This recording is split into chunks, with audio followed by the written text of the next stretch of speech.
ಮೂರ್ಖನನ್ನು ಎಂದಿಗೂ ತಿದ್ದೋಕೆ ಹೋಗಬೇಡಿ.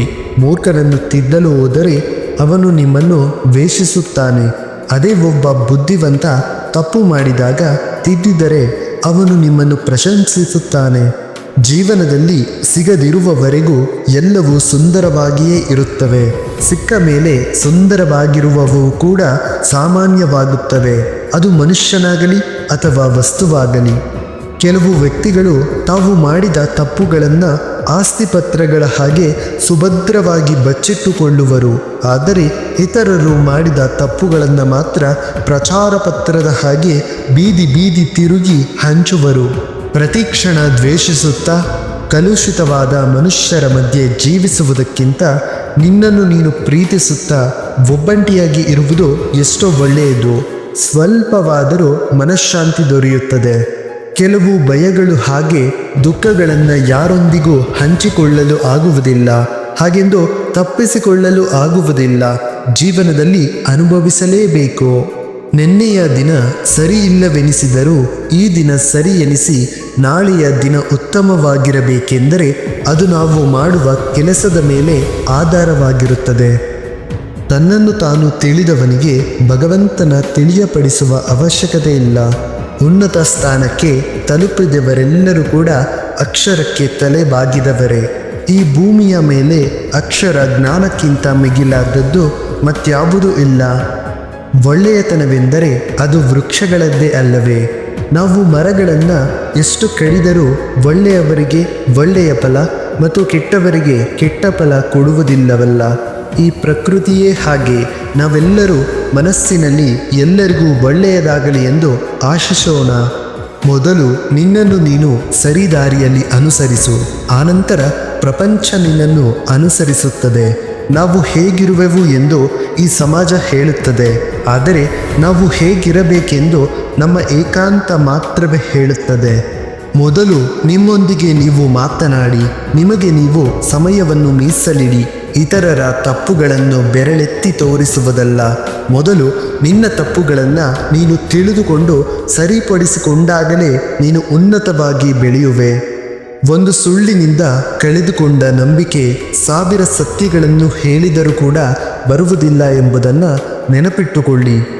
ಕಲಿತುಕೊಳ್ಳುವುದು ಮತ್ತು ಸಹಿಸಿಕೊಳ್ಳುವುದು ಈ ಎರಡು ಕೂಡ ನಿಮ್ಮ ಹವ್ಯಾಸಗಳಾದರೆ ನಿಮ್ಮನ್ನು ತಡೆಯುವವರು ಯಾರೂ ಇಲ್ಲ. ನೆನಪಿಟ್ಟುಕೊಳ್ಳಿ ಇದನ್ನು. ಜೀವನ ಅನ್ನುವುದು ಯಾವಾಗಲೂ ಕೂಡ ಸುಗಮವಾಗಿ ಸಾಗುವುದಿಲ್ಲ. ಆಗಾಗ ಸಮಸ್ಯೆಗಳು, ಅಡ್ಡಿ ಆತಂಕಗಳು ಬರುತ್ತಲೇ ಇರುತ್ತದೆ. ಹಾಗೆಂದು ಸಮಸ್ಯೆಗಳು ಕೊನೆಯೇ ಅಲ್ಲ. ಸಮಸ್ಯೆಗಳಿಂದ ಸಮಾಧಾನ ದೊರೆಯುತ್ತದೆ. ಹಾಗೆ ಅನುಭವ ಕೂಡ, ಆನಂತರ ಉನ್ನತ ಜೀವನ ಕೂಡ ಸಮಸ್ಯೆಗಳಿಂದಲೇ ದೊರೆಯುತ್ತದೆ. ಮನುಷ್ಯ ತನ್ನಲ್ಲಿರುವ ಶಕ್ತಿ ಸಾಮರ್ಥ್ಯಗಳನ್ನು ತಾನೇ ತಿಳಿದುಕೊಳ್ಳಬೇಕು. ಆಗಲೇ ಯಾವುದೇ ಹೊಗಳಿಕೆಗೆ ಹಿಗ್ಗದ ಮತ್ತು ತೆಗಳಿಕೆಗೆ ಕುಗ್ಗದೆ ಇರುವ ಸ್ಥಿತಿ ಅಭ್ಯಾಸವಾಗುತ್ತದೆ. ಇರುವುದೇ ಸಾಕೆಂದುಕೊಂಡರೆ ಸಿಗುವುದು ಸುಖ, ಇಲ್ಲದಿರುವುದು ಬೇಕೆಂದುಕೊಂಡರೆ ಉಳಿಯುವುದು ದುಃಖ. ಈ ಜನರಿಗೆ ನಾವು ಹೇಗಿದ್ದರೂ ಕಷ್ಟವೇ. ನಾವು ಸಂತೋಷದಿಂದ ಇದ್ದರೆ ನೋಡಿ ಅಸೂಯೆ ಪಡುವವರು, ಅದೇ ನಾವು ದುಃಖದಲ್ಲಿದ್ದರೆ ಒಳಗೊಳಗೆ ಖುಷಿ ಪಡುವರು. ಜೀವನ ಹಾಗೂ ಗಡಿಯಾರ ಎರಡು ಒಂದೇ. ಏಕೆಂದರೆ ವೇಗವಾಗಿ ಓಡಿದರೂ ಒಂದೇ ಕಡೆ ನಿಂತರೂ ಪ್ರಯೋಜನವಿಲ್ಲ. ಕೆಲಸಕ್ಕೆ ಬಾರದ ವಸ್ತುಗಳು ಮನೆಗೆ ಭಾರ, ಹಾಗೆ ಕೆಲಸಕ್ಕೆ ಬಾರದ ಆಲೋಚನೆಗಳು ಮನಸ್ಸಿಗೆ ಭಾರ. ಇತರರ ಸಂಪತ್ತನ್ನು ಆಶಿಸುವವರು ಭೂಮಿಗೆ ಭಾರ.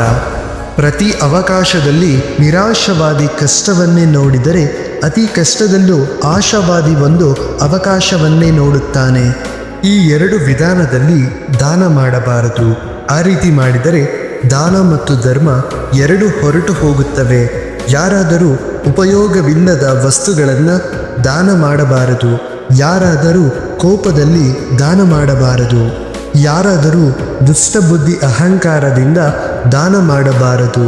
ಅದು ದಾನ ಮಾಡಿದ ಹಾಗೆ ಅಲ್ಲ, ಬದಲಾಗಿ ಅದು ಪಾಪದ ಕಾರ್ಯ. ದಾನ ಮಾಡುವವರು ಈ ವಿಷಯಗಳನ್ನು ದೃಷ್ಟಿಯಲ್ಲಿ ಇಟ್ಟುಕೊಂಡು ದಾನ ಮಾಡುವುದು ಒಳಿತು. ಇನ್ನೊಬ್ಬರ ಒಳಿತಿಗಾಗಿ ಮಾಡುವ ಕಾರ್ಯ ಶುದ್ಧ ಮನಸ್ಸಿನಿಂದ ಮಾಡಿದಾಗ ಅದರ ಪುಣ್ಯ ಫಲ ಖಂಡಿತವಾಗಿಯೂ ನಿಮಗೆ ಸಿಕ್ಕೇ ಸಿಗುತ್ತದೆ. ಯಾವುದೇ ಕೆಲಸವಾಗಲಿ ಕಷ್ಟಪಟ್ಟರೆ ಪೂರ್ತಿಯಾಗುತ್ತದೆ. ಕನಸು ಕಾಣುತ್ತಾ ಕುಳಿತರೆ ಸ್ವಲ್ಪವೂ ಮುಂದಕ್ಕೆ ಸಾಗುವುದಿಲ್ಲ. ಜೀವನ ಅನ್ನುವುದು ಒಂದು ನಾಟಕ. ನಟಿಸಲು ಬರದಿದ್ದರೆ ಇತರರ ನಾಟಕವನ್ನು ನೋಡುತ್ತಾ ಇರಬೇಕಾಗುವುದು. ಮನಸ್ಸು ಬಹಳ ಚಂಚಲವಾಗಿರುವುದು ಕೆಲವು ಬಾರಿ ನಿನಗೆ ಇಷ್ಟವಾದ ಕೆಲಸವನ್ನು ಮಾಡು ಎಂದು ಹೇಳುತ್ತದೆ, ಮತ್ತು ಕೆಲವು ಬಾರಿ ಬೇಡವೆಂದು ಸಹ ಹೇಳುತ್ತದೆ. ನಿರ್ಣಯ ನಿಮಗೆ ಬಿಟ್ಟಿದ್ದು ಅಷ್ಟೇ. ಸರಿಯಾದ ಸಮಯದಲ್ಲಿ ಸರಿಯಾದ ನಿರ್ಣಯ ತೆಗೆದುಕೊಂಡರೆ ನೀನು ಸಂತೋಷವಾಗಿ ಇರಬಲ್ಲೆ. ಅವಸರಕ್ಕೆ ತಕ್ಕ ಹಾಗೆ ಮನುಷ್ಯರು ನಮ್ಮ ಜೊತೆ ಇರುತ್ತಾರೆ. ಅವಸರ ತೀರಿದ ಬಳಿಕ ನಿಮ್ಮೊಂದಿಗೆ ಮಾತನಾಡುವ ವಿಧಾನವೂ ಕೂಡ ಬದಲಾಗುತ್ತದೆ. ದೈವವೆಂದರೆ ಗುಡಿಯಲ್ಲಿರುವ ವಿಗ್ರಹ ಒಂದೇ ಅಲ್ಲ, ಪ್ರತಿಯೊಬ್ಬರ ಹೃದಯದಲ್ಲಿರುವ ಮಾನವೀಯತೆ ಕೂಡ ಹೌದು. ನಿಮ್ಮ ಅಪಜಯಗಳು ತಪ್ಪು ಹೆಜ್ಜೆಗಳೆಂದು ಯಾವತ್ತೂ ಭಾವಿಸಬೇಡಿ. ಅವುಗಳು ತಪ್ಪುಗಳಲ್ಲ, ನೀವು ಭವಿಷ್ಯದಲ್ಲಿ ಏನು ಮಾಡಬಾರದೆಂದು ತಿಳಿಸುವ ಅನುಭವ ಪಾಠಗಳು. ಮೋಸ ಮಾಡಿ ಗೆದ್ದವರು ಉದ್ಧಾರ ಆಗಿರುವಂತಹ ಚರಿತ್ರೆಯೇ ಇಲ್ಲ. ನ್ಯಾಯದಿಂದ ನಡೆದವರು ಕೊನೆಯಲ್ಲಿ ಸೋತಿರುವಂತಹ ಇತಿಹಾಸವೇ ಇಲ್ಲ. ಹಾಗಾಗಿ ಸದಾ ನ್ಯಾಯ, ಧರ್ಮ, ಸತ್ಯದಿಂದ ಬದುಕುವುದನ್ನು ಕಲಿತುಕೊಳ್ಳಿ. ನಮ್ಮ ವ್ಯಕ್ತಿತ್ವ ಅನ್ನುವುದು ಸ್ವಲ್ಪ ಮಟ್ಟಿಗೆ ಕಠೋರವಾಗಿ ಇರಬೇಕಂತೆ. ಕೆಲವು ಸಂದರ್ಭಗಳಲ್ಲಿ ನಮ್ಮ ಸರಳತೆ ಮತ್ತು ಸವಿನುಡಿಗಳನ್ನು ನಮ್ಮ ದೌರ್ಬಲ್ಯವೆಂದು, ನಟನೆಯೆಂದು ಪರಿಗಣಿಸಲಾಗುತ್ತದೆ. ಹಾಗಾಗಿ ಯಾವ ಸಮಯದಲ್ಲಿ ಹೇಗೆ ಇರಬೇಕು, ಯಾವ ರೀತಿಯ ವರ್ತನೆಗಳನ್ನು ನಾವು ತೋರಬೇಕು ಎನ್ನುವುದು ಬಹಳ ಮುಖ್ಯವಾಗುತ್ತದೆ. ನಿನಗೆ ಕೆಲಸ ಮಾಡುವ ಆಸಕ್ತಿ ಇದ್ದರೆ ಮಾಡುವುದಕ್ಕೆ ಬಹಳಷ್ಟು ಕೆಲಸಗಳಿವೆ, ಅವಕಾಶಗಳಿವೆ. ಕೆಲಸಗಳಲ್ಲಿ ಕನಿಷ್ಠ ಮತ್ತು ಶ್ರೇಷ್ಠತೆ ಇಲ್ಲ. ನೀತಿ ಮತ್ತು ನಿಜಾಯಿತಿಯಿಂದ ಮಾಡುವ ಎಲ್ಲ ಕೆಲಸಗಳು ಕೂಡ ಗೌರವಕ್ಕೆ ಅರ್ಹರಾಗಿರುವವು. ಹಾಗಾಗಿ ಪ್ರತಿ ಕ್ಷಣದ ಸದ್ಬಳಕೆ ತುಂಬ ಮುಖ್ಯ ಆಗುತ್ತೆ. ಈ ಬದುಕೆ ಒಂದು ಪ್ರಯೋಗ. ಯಾರು ಹೆಚ್ಚು ಹೆಚ್ಚು ಪ್ರಯೋಗ ಮಾಡುತ್ತಾ ಹೋಗುತ್ತಾರೆ ಅವರು ಬದುಕಿನಲ್ಲಿ ಗೆಲ್ಲುತ್ತಾ ಹೋಗುತ್ತಾರೆ. ಎಲ್ಲವೂ ಕಳೆದುಕೊಂಡಿದ್ದೇನೆ ಅಂತ ನಿಮಗೆ ಅನಿಸಿದಾಗ ಒಂದು ಕ್ಷಣ ಮರವನ್ನು ನೆನಪಿಸಿಕೊಳ್ಳಿ. ಏಕೆಂದರೆ ಅದು ಪ್ರತಿ ವರ್ಷ ಕೂಡ ಮತ್ತೊಮ್ಮೆ ಎಲೆಗಳನ್ನು ಧರಿಸಿಕೊಳ್ಳುವುದಕ್ಕೆ ಆ ಸಮಯಕ್ಕೋಸ್ಕರ ಪ್ರತಿ ವರ್ಷ ಕೂಡ ಕಾಯುತ್ತಲೇ ಇರುತ್ತೆ. ಜೀವನದಲ್ಲಿ ಯಾರನ್ನು ಯಾರು ಉದ್ಧಾರ ಮಾಡೋಕ್ಕೆ ಆಗಲ್ಲ, ಯಾರನ್ನು ಹಾಳು ಮಾಡೋಕ್ಕೂ ಆಗಲ್ಲ. ಅವರವರ ಯೋಚನೆ ಅವರವರ ಉದ್ಧಾರಕ್ಕೆ ಹಾಗೂ ಅವರು ಹಾಳಾಗುವುದಕ್ಕೆ ಮೂಲ ಕಾರಣವಾಗುತ್ತದೆ. ಫ್ರೆಂಡ್ಸ್, ನಿಮಗೆ ಈ ಒಂದು ವಿಡಿಯೋ ಇಷ್ಟವಾಯಿತು ಅಂದರೆ ದಯವಿಟ್ಟು ನಮ್ಮೊಂದು ಚಾನಲ್ಗೆ ಸಬ್ಸ್ಕ್ರೈಬ್ ಮಾಡ್ಕೊಳ್ಳಿ ಮತ್ತು ಲೈಕ್ ಮಾಡಿ, ಶೇರ್ ಮಾಡಿ, ಕಾಮೆಂಟ್ ಮಾಡಿ. ಮತ್ತೆ ಸಿಗೋಣ ಮುಂದಿನ ವಿಡಿಯೋದಲ್ಲಿ. ಧನ್ಯವಾದಗಳು.